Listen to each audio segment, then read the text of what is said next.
This is the second target for the Bonesaw in the Imminent Dominion raid, and today I want to walk through the 1203 target and show you, well, how all the turrets and things are working in this target, as well as a decent pass for decent repair.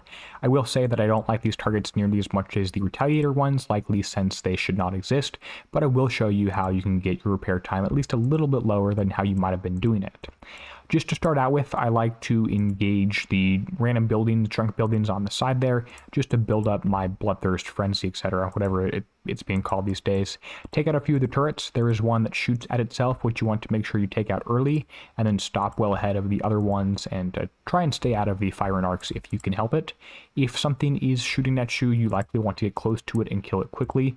This hole is generally slow to use, so watch out for the one you don't want to go close to that guy's short-range target. You do want to make sure you're getting inside the min-range of things like that big turret quickly, if possible, and make sure you're not getting inside the firing arc of the Spider-Man type turret, web Wi-Fi looking turret if you can help it, because that will of course reduce your damage. Again, there are some short-range ones as well as some ones that are constantly shooting at you that you do want to make sure you're taking down quickly. To be honest, all of these turrets pretty much look the same. There are some differences you can tell if you zoom in really closely. For instance, the one with the nozzle on the front is the one that shoots at itself. It's like a fire nozzle, if that helps you remember it. That one shouldn't be too bad. You can take it out pretty quickly. Then, of course, we have the railguns, which you want to stay moving against if at all possible. I'm in range of 2 of them right now. And the very, very short-range missile-looking turrets are actually not missiles. They're short-range cannon-type things that you want to make sure you're staying out of the range of. And then the sort of Wendigo-looking purple turrets are the Spider-Man Wi-Fi launchers. I really don't know what they're called these days, and there are some other ones in here that you do want to stay moving for if you can help it. I like to kill things quickly because that does keep my Bloodthirst, Frenzy, etc. built up. I think it's probably Frenzy, since Bloodthirst is in perpetuity, if I do remember correctly. Short range turret right there. See if we can get close to him. I will mention that this red thing does boost the enemy turrets in some effect.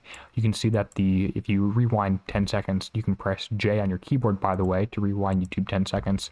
You saw there was a boost arrow on that one, which is something noteworthy. If you really wanted to, you could try timing this thing so that the red turret was not over a turret cluster when it was firing at you, but that's a little bit too much driving for this target. We do have 1 or 2 more things left here. To get at this guy, I'm going to wait till the yellow passes by. I believe that's radioactive damage over time. I did mention it in my video last month, but because Kixeye hasn't made these targets really worth hitting, I don't pay too much attention to it, and I'm just going to auto this thing, which I can do for roughly 2 hours of repair, maybe a little bit less, so it is something to consider. And there's the target. Pretty quick to complete if you are driving it, although again, likely I'm just going to auto it. I think it's got about an hour of repair here, maybe a little bit less. Let's see if we can check the damage, the battle report, and the build. Looking at the battle report, we got 39% resisted and taken, and then 25% for radioactive, so more of a damage tilted ballistic. If that does inform your armor choice, that was the same as the 1202. Total repair time is 1 minute higher than the 1202 video, and it is 1 hour and 3 minutes. Here's the build I'm using if you are curious. I just happened to get 2 officers on there pretty quickly, which was nice, and then I'm actually missing a few weapons in one of the CICs, even though this thing is up to E8. By the way, the other 2 levels, E9, E10, will be releasing in the next strike, which Kixeye has to do to give us build pressure between next strike and the raid, the 3rd Bonesaw raid. So that's just something to consider if you are wondering that.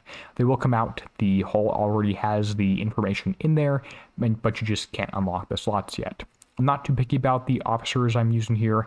I happen to get the really good one, the legendary captain, pretty early, and then I have a few random silver ones I'm throwing on. I'm not going to go open a few chests of 40 million points just to get another officer, so that it's easier in the raid after this one. It really doesn't seem worth that to me, and I'm not really guaranteed those either. If you have questions on the build for this, let me know, although it should be fairly straightforward. I want to give a huge thank you to the channel members whose names appear on the end screen now. They're helping make videos like this one published on the first day of the raid possible.